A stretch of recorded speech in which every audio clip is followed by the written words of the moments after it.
Hi guys, welcome back to my channel. So I have had a request from one of my friends. We both do Civil War living history, and he had asked me for advice on how I did my research to work on my Southern voice, because a lot of us don't really, like, a lot of us who grew up nowadays don't really have that kind of Southern accent anymore. I've noticed a lot in my living history that a few people that I know from Arkansas, from a few towns and stuff, maybe like way down deep in Arkansas, still have that thick Southern accent. But where I live, not a lot of people have that here in Arkansas. So I find it very handy to know how to turn that accent on and off when you want to. For example, uh, like right now, I don't have it on. I don't have my accent because I'm not. My first person I do for my Civil War living history. I'm gonna explain that in this video. Uh, this video I believe is gonna be at least 2 to 3 parts.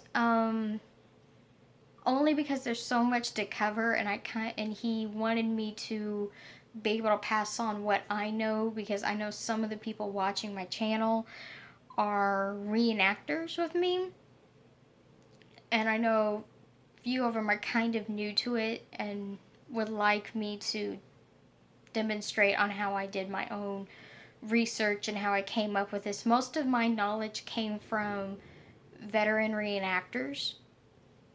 They have been in it a lot longer than me and taught me what I know and how I can present it myself. So this video in part 1 is going to be kind of a backstory on how I got started on my own research and learning from multiple reenactors on what I present now to people that come and watch the reenactments. Or I also do I also volunteer at school days or just small little functions at local battlefields, at local national parks or state parks near me. Uh, Two of them I really volunteer at. That's close to me, within a good 30-40 minute drive. Is if you live here in Northwest Arkansas, you probably know what I'm talking about. Is Pea Ridge National Military Park and Prairie Grove Battlefield State Park is the main two I volunteer at. Besides that, I have to travel to different battlefields and different locations to do a lot of the events I go to. Um, but on another side, so I got started my research really young in this. I started doing living history when I was around 6, 7 years old. I've been doing living history. I just don't do the Civil War. I do different times in our history. Um, but I got started with Civil War living history, and then I went into like cowboy living history, which is a lot of fun. I got started in that with another reenactor I had met. I do Native American living history because I have a lot of uh, Cherokee in me and all that. I just don't have Cherokee in me. I also have like different tribes, so I do a lot of Native American living history. Um, I have got started recently in doing World War II. That is a lot of fun. I love their hairstyles. I love how their makeup, when they did it very simple, very quick, very easy, because they had to cut back on a lot of luxury stuff during World War II. So I do enjoy their style and how they dressed. Some 50s and 60s, I kind of faded out of that. So I may get back into that. I don't know yet. Leave a comment down below if you kind of want to see what I look like in the 40s and 50s and 60s. I still have that stuff, so if you want to see what's that like, I can do tutorials and stuff on that. But back to the main thing. So I started really young. Over a decade, I have been doing living history in general. It's definitely time consuming, but it's a lot of fun. You make friends, you make family for life, and you make friends for life in it. If you really do enjoy the hobby you're in, you'll make friends, and you'll have that you'll have that living history family for life, no matter what. I know quite a few reenactors who are my age and have joined, like, in our United States military, and they still come back because we support them and they love us and we love them. So no matter where you go in life, you'll still have that living history family that either you grew up with or you started it and you just had to move on for a little bit, and you can just come back and pick up where you left off. That's no big deal. So it's definitely a fun hobby to do. It's a lot of fun, and if you're really dedicated to what you do and what you love, go for it. And that's what I live by since I started living history, is if you're dedicated to the hobby that you love or the interest that you really enjoy, go for it. So by saying that, I have done multiple things in my Civil War living history category. I started off as a nurse, and then I kind of left that. I was a nurse when I first started. I was a nurse in the Civil War stuff for about 5-6 years. Not even that, probably about 4 to 5 years. And then the person I was working with that was my doctor in it, he had to bow out for a couple of years. So I bowed out of nursing.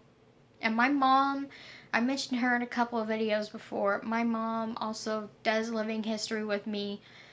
So if I can, I'll try to get her in one of these videos and have her explain her experience as a mom bringing her child into this. And I will say this right now, living history is family oriented. There are tons of families in my historical units I'm with that their kids started off at the same age I was, so we grew up together. We became thick as thieves, and I mean it too.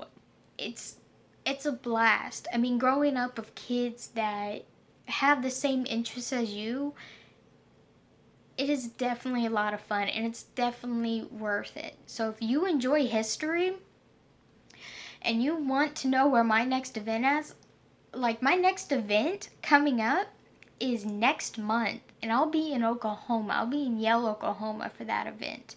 So if you live in Oklahoma and you're watching this video, look up Yale, Oklahoma, and come check out that reenactment and come say hi. And because then you can see what we do. It's a lot of fun, and we're all family oriented. If you see us joking around or yelling at each other, we're just joking and having fun. That's what we do. We're teasing each other. We're playing pranks on each other. It's a lot of fun, but we do take a lot of things seriously. So like when we go into character, we stay in character throughout the whole weekend. There's a couple events that is like a week long, like Gettysburg, that we're in character for that whole week. But most of the time it's just a weekend we do, so we're in character. Once we get our camp set up, Friday morning or like early Friday afternoon, whenever we get to that campsite or that battleground, once we get our camp set up, we immediately change into all historical clothings. And if I can, I'll try to one video dress in a couple of my Civil War clothings and show you. I have my female impressions I do, and I also dress up as a soldier too. So it's not, you don't have to limit yourself to one impression. You can have multiple impressions in this as long as you enjoy it. So it's a lot of fun. And truth to be told, I have really enjoyed it. I have grown. So I started off as a nurse for about 4 to 5 years in it.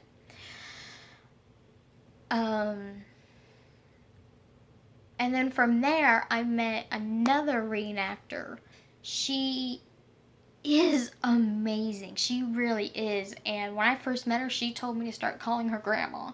So she's one of my many reenactor friends that you'll hear me reference them as grandma, uncle, aunt, grandpa, just brother or sister. You'll hear me do that a lot. We call her Grandma Janice, and she is amazing. I remember so her role most of the time at Prairie Grove Battlefield State Park is she cooks in the ladder kitchen there in the parks a lot of times. It's mainly for our December reenactment there that we do. And you can look up that park and look up the reenactment and everything if you guys want to check it out. But she mainly cooks. She feeds the park staff and all that during the reenactment season. And I met her when I was about 10, 11. I had smelt something really great coming from the ladder kitchen. So I went in, and it was super cold because it was in December. And I figured, who's ever in there will let me warm up by their fire. Because I had walked all the way from the Confederate camp to there, and the Confederate camp's on the other side of the park where the main fighting took place. And you can read up on that. I'll try to, if you just Google Prairie Grove Battlefield State Park, you can read up on the information of that battle. And you can see a map and it would be easier for you to understand what I'm talking about. But I had walked from all the way on the other side of the park to where she was at in the front of the park. So it was super cold. It was probably about, well, you guys know how cold it gets in December. But, so I went in, and man, I just fell in love because seeing all the primitive cooking she was doing, it's cast iron, Dutch ovens, just amazing primitive cooking, and I have always enjoyed cooking. Ever since I was a little girl, I've always enjoyed it. And so I started learning from her. I became her apprentice for to learn how to be a proper lady of 1860s. So I started learning from her, and I learned primitive cooking. I learned sewing. I learned how to be a lady, how to properly address commanding officers of that time period. If you want to see a video of some of that stuff, let me know in the comments down below, and I will try to make it happen. But once I started learning from her, I realized this is a great idea, but instead of just doing it and feeding the park staff that put this event together, what about I take what I learned of primitive cooking and share it amongst the men? So from that, I started getting my name out there and baking like samples of my own cooking that I've learned from Janice, and started handing it out to the commanders and just the heads of the units and stuff. And once I did that, I started getting hired by these different Civil War groups to cook for them. So that's been a blast, and it keeps you super busy. Like, they'll ask you months in advance, hey, are you available for this event? Are you available for that one? Because it takes a lot of prep and a lot of planning to cook these meals over an open fire, because you need to know how many men you'll be feeding at that unit. So you need to like figure out how much all the supplies is going to cost for that weekend, because you're feeding them Friday night as they come in to set up camp, Saturday breakfast, lunch, and dinner, and Sunday breakfast and lunch. So it takes a lot of it. There are a lot of times I spend about $100 for a full weekend, and if it's a family I'm feeding, usually I do about $10 a person, or 20 for the whole family. And it also depends on how big the unit is, so I have to adjust my prices on that. But it's a blast because they really do enjoy it. Some of these men come out and their wives stay home. And I honestly feel bad because their wives just send them to an event with a can of soup.